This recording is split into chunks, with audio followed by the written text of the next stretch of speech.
الحمد لله الحمد لله نحمده ونستعينه ونستغفره ونؤمن به ونتوكل عليه ونعوذ بالله من شرور أنفسنا ومن سيئات أعمالنا من يهد الله فلا مضل له ومن يضلله فلا هادي له ونشهد أن لا إله إلا الله وحده لا شريك له ونشهد أن نبينا وحبيبنا ومولانا محمدا عبده ورسوله فقد قال الله تعالى في كلامه المجيد وفي فرقان الحميد أعوذ بالله من الشيطان الرجيم ولله على الناس حج البيت من استطاع إليه سبيلا وقال رسول الله صلى الله عليه وسلم من حاج لله فلم يرفث ولم يفسق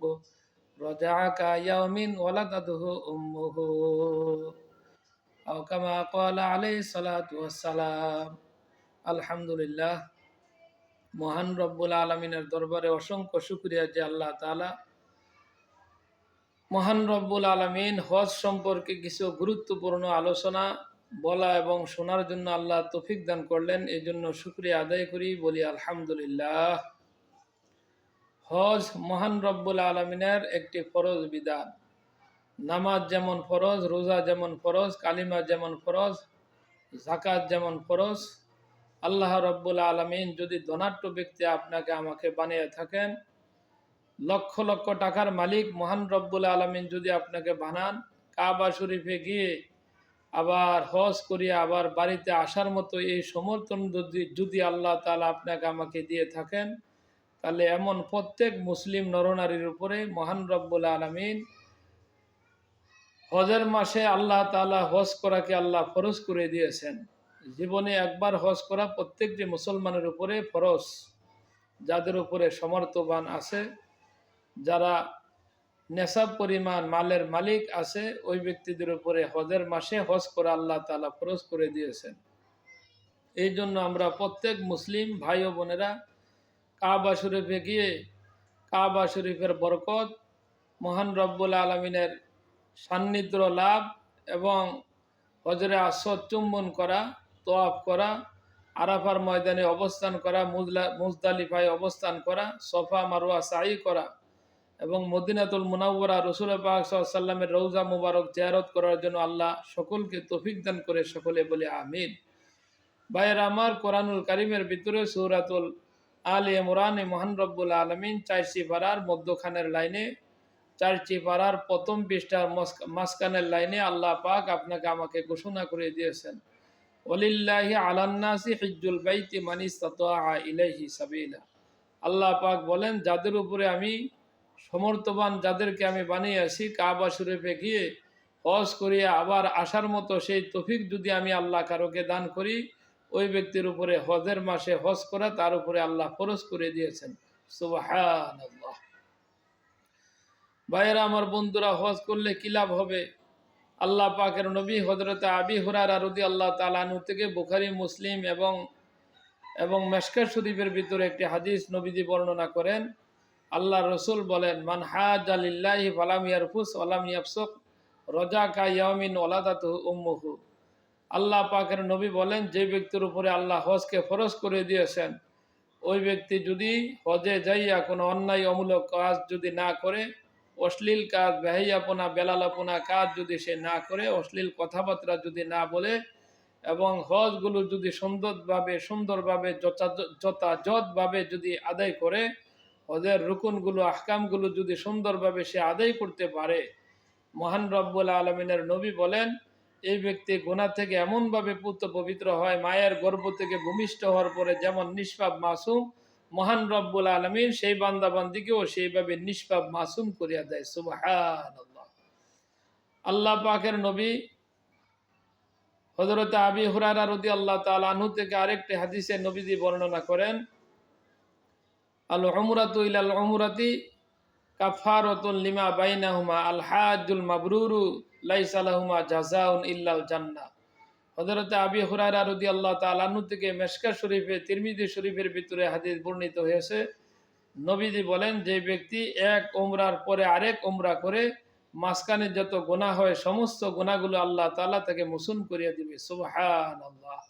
আর ফরজ হজ যদি আপনার কবুল হয়ে থাকে, হজ যদি ফরজ এবং কবুল হয়, ওই কবুল হজের বদলা দুনিয়ার পৃথিবীর কোনো জিনিসের বদলা নয়, বরং হজের বদলাটাই হবে আল্লাহর জান্নাত। কোন সুবহানাল্লাহ। আল্লাহ পাকের নবী অন্য হাদিসে হযরত আব্দুল্লাহ ইবনে মাসউদ রাদিয়াল্লাহু তাআলা আনহু থেকে মেশকাত শরীফে, তিরমিজি শরীফে, মুসলিম শরীফে হাদিস বর্ণনা করিয়াছেন, আল্লাহ পাকের নবী ইরশাদ করিয়াছেন, তাবিউ বাইনাল হাজ্জ ওয়াল উমরাতি, তাবিউ বাইনাল হাজ্জ ওয়াল উমরাতি ফাইন্নামা ইয়ানফিয়ানিল ফাকর ওয়াজ যুনুবা কামা ইয়ানফিল কিরাল খবুসাল হাদিদি ওয়া যাহাবি ওয়াল ফিদ্দতি।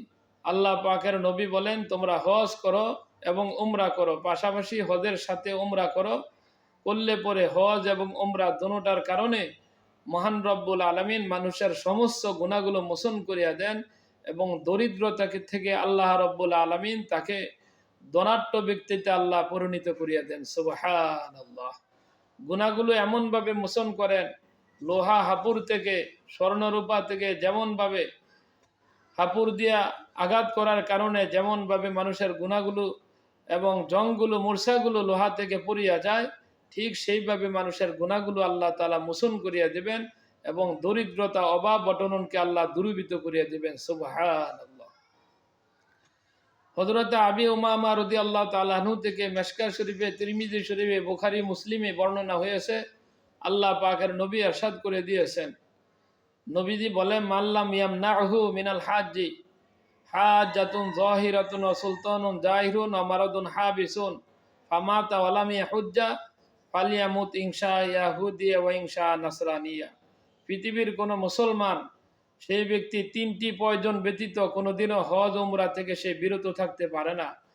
তিনটা হজ, এক নম্বরে আপনার যদি প্রচণ্ড অভাব দেখা দেয় আপনার ভিতরে, দুই নম্বরে কোনো জালেম বাদশাহ যদি প্রতিবন্ধকতা আপনাকে সৃষ্টি করে, তিন নম্বরে হলো অসুস্থ, গুরুতর লাগাতার অসুস্থতে যদি আপনি পড়িয়া থাকেন, এই তিনটি বিপদ আপদ মুসিবত যদি আপনার আসে, এক নম্বরে হলো আপনার যদি বিশাল কোনো প্রচণ্ড অভাব যদি আপনার দেখা দেয়, দুই নম্বরে জালেম বাদশাহ যদি আপনাকে ফিরিয়ে রাখে, তিন নম্বরে আপনার প্রচণ্ড লাগাতার গুরুতর অসুস্থ মুমূর্ষু অবস্থায়, এমন অসুস্থ যদি আপনি পড়িয়া থাকেন, বিছানায় গড়াইয়া বিছানায় গড়াচ্ছেন পড়িয়া পড়িয়া, এমন অসুস্থ যদি হন, তাহলে হজে যাওয়া থেকে আপনি বিরত থাকবেন। তাছাড়া যদি আপনি হজ না করেন, ফামাতা ওয়া লাম ইয়াহুজ্জা, এই হালতে যদি আপনি মৃত্যু করেন, হজ করলেন না, মৃত্যুবরণ করলেন, হজ করলেন না, নবীতে বলেন, ফালিয়ামুত ইনশা ইয়াহুদিয়া ওয়া ইনশা নাসরানিয়া,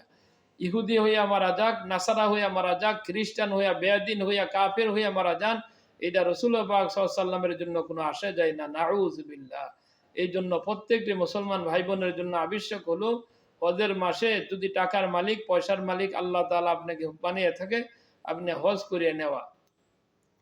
এরপরে আল্লাহ পাকের নবী আরো হাদিস আপনাকে আমাকে বর্ণনা করিয়ে দিয়েছেন।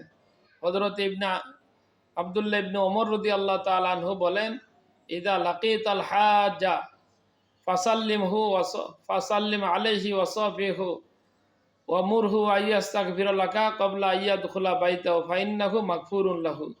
আল্লাহ পাকের নবী হযরত আব্দুল্লাহ ইবনে ওমর রাদিয়াল্লাহু তাআলা আনহু বলেন, আল্লাহ পাকের নবী ইরশাদ করে দিয়েছেন, যদি তোমরা কোনো হাদির সঙ্গে মোলাকাত করো, সাক্ষাৎ করো, তাকে সালাম দাও, তার সঙ্গে মুসাফা করো, তাকে বলো তোমাকে যেন মাফ করিয়া দেয়, তার ঘরে আসার আগে আগে তার কাছে দোয়া চাও, তোমার জন্য ক্ষমা চাও, কারণ এই সময় আল্লাহ তাআলা তাকে মাফ করিয়ে দিয়েছে। সুবহানাল্লাহ। অন্য হাদিসে হযরত আবি হুরায়রা রাদিয়াল্লাহু তাআলা আনহু বর্ণনা করেন, আল্লাহর নবী ইরশাদ করে দিয়েছেন, আব্দুল্লাহি সালাসাতুন আল গাজি আল হাজি আল মুতামির। আল্লাহ পাকের নবী বলেন, তিন শ্রেণীর লোক দুনিয়ার জমিনে আছে যারা হলো আল্লাহ পাকের মেহমান। এক নম্বরে হলো গাজী, যারা যুদ্ধ করিয়া, লড়াই করিয়া বাড়িতে ফিরিয়ে আসে। দুই নম্বরে হলো হজকারী, উমরাকারী এবং তলেবে এলেম, আল্লাহর রাস্তায় যারা দ্বীনি এলেম শিখতে যায়, আল্লাহর দ্বীন দুনিয়াতে বুলন্দ করার জন্য। এই কয়েক শ্রেণীর লোক হলো আল্লাহ পাকের নবী বলেন আব্দুল্লাহ, তারা হলো আল্লাহ পাকের মেহমান। সুবহানাল্লাহ। হজ ফরজ হয়েছে পঞ্চম হিজরিতে অথবা ষষ্ঠ হিজরিতে অথবা সপ্তম হিজরিতে অথবা অষ্টম হিজরিতে অথবা নবম হিজরিতে। আল্লাহ পাকের নবী এই হজ ফরজ হওয়ার সম্পর্কে আপনাকে আমাকে ঘোষণা করে দিয়েছেন, ওয়াজিন ফিন নাস বিল হাজ্জি ইয়াতুকা রিজালা ওয়া আলা কুল্লি দামির ইয়াতিনা মিন কুল্লি ফাজ্জিন আমিক। আল্লাহ রাব্বুল আলামিন বলেন, নবী আপনি ঘোষণা করিয়া দেন মানুষের মাঝে, হজ সম্পর্কে এলান করিয়া দেন। দেখবেন মানুষ পায়ে হেঁটে হেঁটে, বিমান দিয়ে, জাহাজ দিয়ে, ঘোড়া দিয়ে এবং ওটের উপরে সওয়ার করে, আরোহণ করে হাজার হাজার মানুষ আল্লাহ পাকের পাক পবিত্র ঘর কাবা শরীফে তারা দৌড়িয়ে চলে আসবে। সুবহানাল্লাহ। আল্লাহ যেন আমাদেরকে সবাইকে, সমস্ত মুসলিম ভাই বোনকে হজ যাদের উপরে আল্লাহ ফরজ করিয়েছেন তারা যেন আমরা দিলের ব্যথা নিয়ে, দরদ নিয়ে আল্লাহর হুকুমটা মানিয়ে যেন কাবা শরীফে গিয়ে হজ করতে পারি, সেই তৌফিক যেন আল্লাহ দান করে, বলি আমিন।